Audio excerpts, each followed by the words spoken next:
नमस्कार विद्यार्थी मित्रांनो, मी अजय सुरवसे आपल्या सर्वांचे स्वागत आहे MCQ वाला मराठी या आपल्या एज्युकेशनल यूट्यूब चॅनलवरती।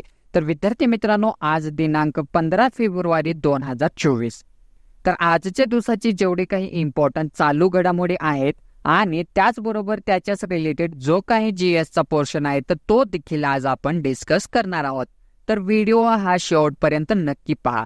तर व्हिडिओला सुरुवात करण्यापूर्वी जे कोणी विद्यार्थी मित्र चॅनलवरती नवीन असतील त्यांनी चॅनलला सबस्क्राइब करा आणि त्याचबरोबर बेल आयकॉनवरती क्लिक करा आणि ऑल नोटिफिकेशन सेट करा, म्हणजे चॅनलचे जे काही नवीन व्हिडिओ असतील त्याचे नोटिफिकेशन्स तुम्हाला मिळत जातील। तर डेली आपलं रोज सकाळी 7 वाजता करंट अफेअरचा व्हिडिओ अपलोड होत असतो, ते देखील तुम्ही पाहू शकाल। चला तर मग आपण आजच्या व्हिडिओला सुरुवात करूया। तर आजच्या व्हिडिओ मधला प्रश्न पहिला आहे की भारतातील सर्वात मोठ्या ग्रीन हायड्रोजन पायलट प्रकल्पाचे उद्घाटन कोण केले आहे?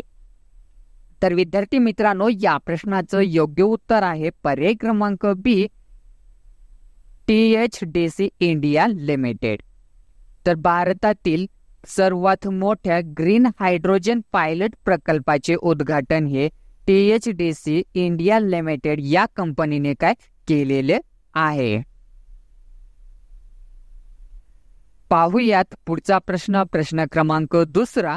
झारखंड उच्च न्यायालयाचे नवीन स्थायी न्यायाधीश म्हणून कोणाची नियुक्ती करण्यात आलेली आहे?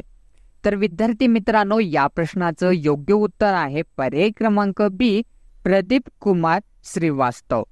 तर झारखंड उच्च न्यायालयाचे नवीन स्थायी न्यायाधीश म्हणून प्रदीप कुमार श्रीवास्तव यांची काय नियुक्ती करण्यात आलेली आहे?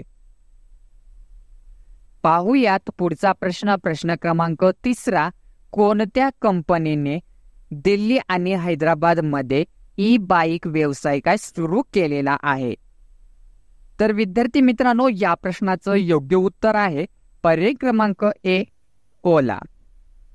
तर ओला या कंपनीने दिल्ली आणि हैदराबाद मध्ये ई-बाईक व्यवसाय काय सुरू केलेला आहे?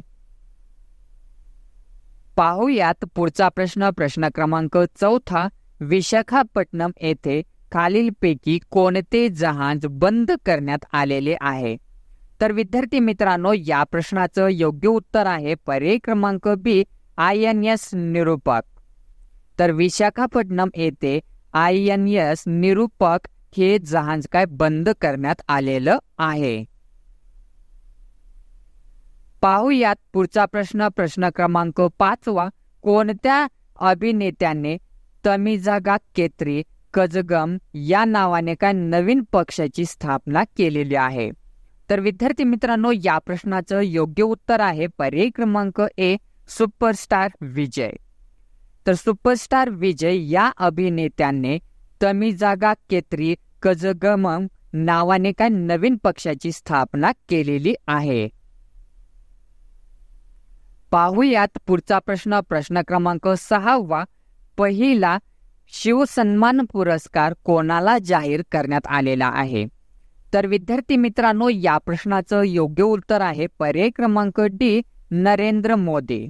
तर पहिला शिवसन्मान पुरस्कार हा भारताचे पंतप्रधान नरेंद्र मोदी यांना काय जाहीर करण्यात आलेला आहे? पाहूयात पुढचा प्रश्न क्रमांक 7वा। भारताने कोणत्या वर्षापर्यंत 500 गिगावॅट अक्षय ऊर्जा तयार करण्याचे काय लक्ष्य ठेवलेले आहे? तर विद्यार्थी मित्रांनो, या प्रश्नाचं योग्य उत्तर आहे पर्याय क्रमांक बी, 2030।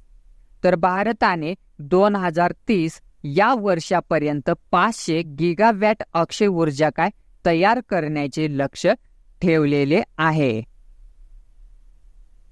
पाहूयात पुढचा प्रश्न क्रमांक 8वा। सम पीपल नीड किलिंग या पुस्तकाचे लेखक कोण आहेत? तर विद्यार्थी मित्रांनो, या प्रश्नाचं योग्य उत्तर आहे पर्याय क्रमांक बी, पॅट्रिशिया इवोजेलिस्तास। तर सम पीपल नीड किलिंग या पुस्तकाचे लेखक पॅट्रिशिया इवोजेलिस्तास हे आहेत। पाहूयात पुढचा प्रश्न क्रमांक 9.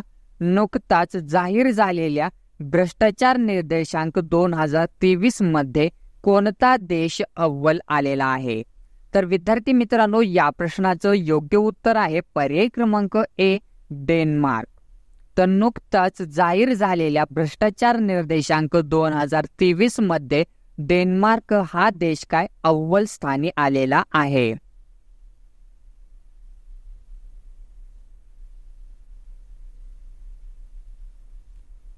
पाहूयात पुढचा प्रश्न क्रमांक 10. भारत सरकारचे मुख्य जलतज्ञ म्हणून कोणाची नियुक्ती करण्यात आलेली आहे? तर विद्यार्थी मित्रांनो, या प्रश्नाचं योग्य उत्तर आहे पर्याय क्रमांक डी, लोचन सिंग पठानिया.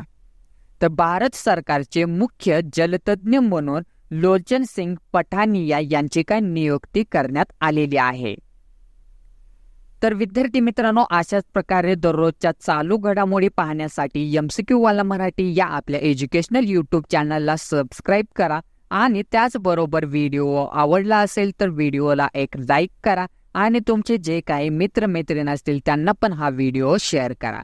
जर तुम्हाला काय मला सुचवायचं असेल तर बिंदासपणे मला कमेंट बॉक्समध्ये कमेंट करून सांगू शकता. तर ठीक आहे, उद्या भेटू आपण सकाळी 7 वाजता. तोपर्यंत धन्यवाद. जय हिंद, जय महाराष्ट्र.